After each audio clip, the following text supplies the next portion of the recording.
Don't feel ashamed of these tendencies. Instead, completely accept all the things that are fucked up in you. Give your shadow a tight hug. That's what it always wants to be. Accept it for who you are and not always like running from it. Let's take an example of Steve Jobs himself. So, of course, he's being regarded as one of the greatest, let's say, entrepreneurs, but he also had a very nasty side to him that he just wanted things to be his way, nothing else. So, people kind of subtract that. The only thing is that you need courage on your end to bring out those ideas which otherwise seem unworthy. Yo guys, namaskaram. So, Debukidastak is a platform where we talk on mental health and a lot of other sensitive issues, right? So basically, the entire aim of this channel is to build a community around sensitive issues and make people feel comfortable about themselves. So basically, if you're new here, consider subscribing. Our mission is to empower you with ideas to live smartly and joyfully. The world is full of suffering, but let us increase our competence to deal with things joyfully. And just a tip, so all these are basically conversations, so I might suggest that you should watch these conversations at 1.5x. You can increase the playback speed through the button in the settings. Cheers and enjoy watching. Yo guys, namaskaram. So today I wanted to talk about this concept of shadow. Uh, it has been popularized by Carl Jung.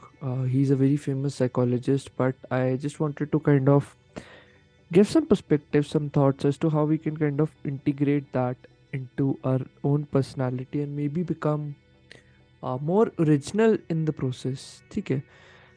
So I think the reason that a lot of TV shows, web series, and films which depict the most gruesome side of humans exist is because we are always looking for a respite from our shadows or just trying to see it out there in the open world, the most creepiest and darkest tendencies within ourselves. So Carl Jung talks about this concept called the shadow, the thing that is always lurking within. It consists of all the qualities that people deny to have to appear saintly and godlike and perfect and whatnot on the public front.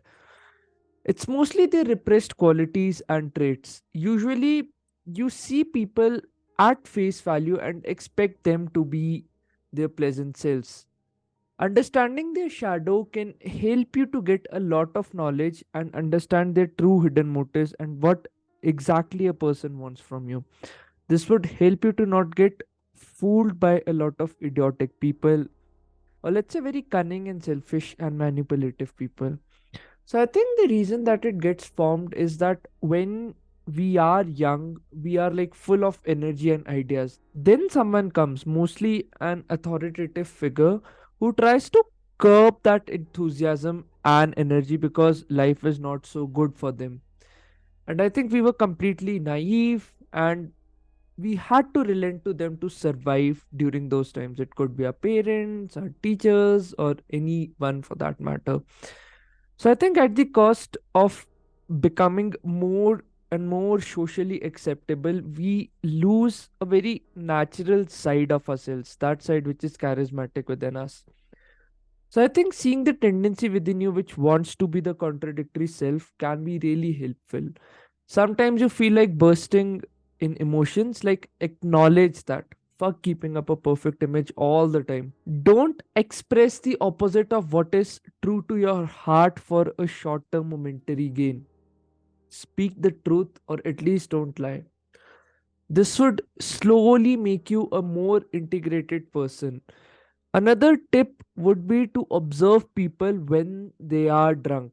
Their deepest self speaks at that moment and maybe their shadow because the mind loses its control when people are intoxicated.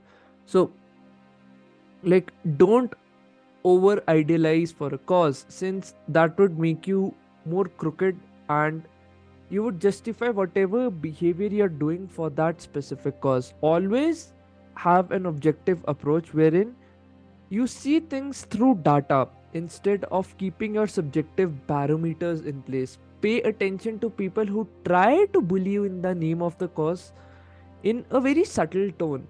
We don't want to become the people whom we hate, right? So, another tip that comes in tandem would be that see whatever you project on others as a source to learn more about your own self. Things that you hate in the world, or maybe even in people, are the things that you deeply want to do in your life. Often you might have seen people that when they join groups, they give expression to some of their darkest tendencies which they otherwise wouldn't do in a normal one on one conversation. Of course, there are group dynamics, but the reason that they're giving expression to that tendency, somewhere, someplace, that tendency existed within them. So I think the first step in becoming more authentic would be to see your shadow, or maybe find it, which is buried deep within. Ask people what they see as being your true nature, usually your closed ones. It could be very close trusted friends or those sorts of people. They can frankly tell you a truth which you might have not thought about. So looking at your childhood also helps, like what were you made fun of, what certain subjects were of interest to you which were shunned by your parents and teachers, what dreams you had in your childhood, which things did you get most anxious about? What insecurities are overly sensitive to you that you don't want people to make fun of? So don't feel ashamed of these tendencies. Instead, completely accept all the things that are fucked up in you. Then the next step would be kind of channelizing all those energies into pursuits which can be productive for you. Give your shadow a tight hug. That's what it always wants to be, accepted for who you are and not always like running from it. The more you feel one with your shadow, the more authentic you would become in the eyes of the public.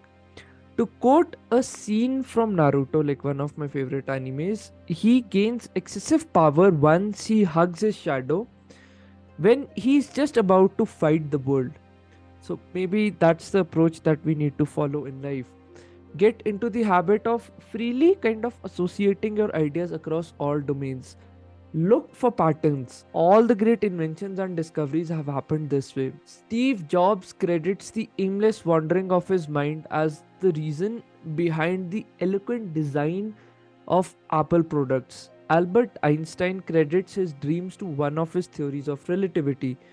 Use activities which engage your unconscious mind more freely, maybe dreaming more, maybe listening to your intuition more, maybe taking showers more, or maybe just going out for random nature walks and connecting with nature. Bring those ideas out, even if those seem very criminalistic, onto a journal. Bring that out into writing. Study those ideas deeply and find a productive way to channelize them into your existence. The most successful people are less bound by the codes which they try to impose on the normal world.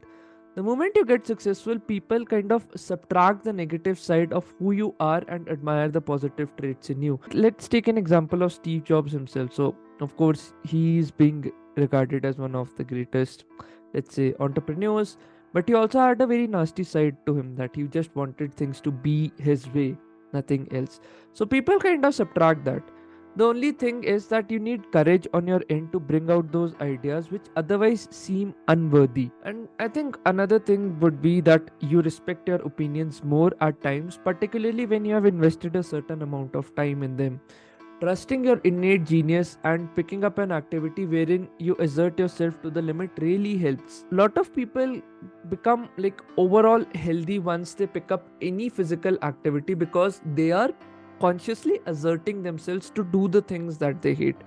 This is such a beautiful thing because it helps you in your overall holistic development of sorts.